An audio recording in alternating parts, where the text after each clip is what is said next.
Ang mabuting balita ng Panginoon, ayon kay San Lucas.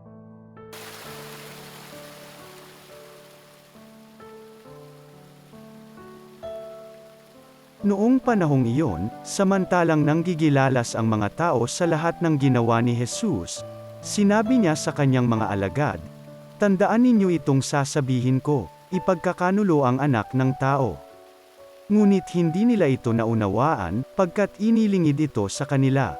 Nangangamba naman silang magtanong sa kanya kung ano ang ibig sabihin yon. Ang mabuting balita ng Panginoon.